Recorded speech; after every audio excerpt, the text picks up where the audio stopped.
Hello guys, নতুন এটা video আকৌ আপোনালোকৰ লগত লৈ আহিছোঁ আৰু আমাৰ চলাই এখন কেছে শিৱসাগৰৰ পৰা সেইখন ফুল মডিফিকেশ্যন কৰি দিব লাগে আৰু এক্সিকিট লগাব এক্সিকিটখন দেখাই আছোঁ আৰু কালাৰ কৰিব আৰু ফুল গ্ৰাফিক্স কৰাব কি কৰি আছোঁ গোটেইখিনি দেখাই আছোঁ চাই থাকক ভিডিঅ'টো এয়া ভাইটিহঁত আহিছিলে ক'ৰ পৰা তোমালোক শিৱসাগৰৰ পৰা শিৱসাগৰ কোন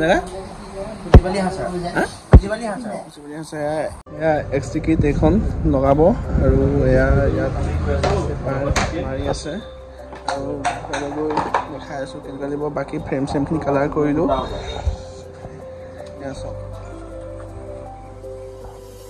ইয়াৰ কালাৰিঙৰ ফ্ৰেমখিনি কৰা হ'ল গোটেইখিনি ফ্ৰেমটো হোৱাইট কৰিছে আৰু এক্সিকিটখন কি কালাৰ কৰিম এইটো দেখাই আছোঁ আৰু ছাইডৰ এই ভাইজাইখন ইয়াত যোনখন পেনেল থাকিব সেই দুখন ব্লেক কৰিব ব্লেক কৰি পেলাই তাত গ্ৰাফিক্স মৰা হ'ব আৰু বাকী গোটেইখিনি দেখাই আছোঁ চাই থাকক ভিডিঅ'টোত আৰু এক্সিকিটত কি কালাৰ কৰিছে পাৰ্মানেণ্ট কালাৰ কৰা হ'ব এক্সিকিটত আৰু গোটেইখিনি দেখাই আছোঁ এই ভিডিঅ'টোতে চাই থাকক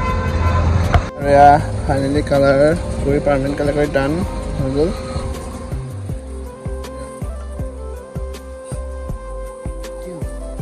এয়া আধা আধি কাম কমপ্লিট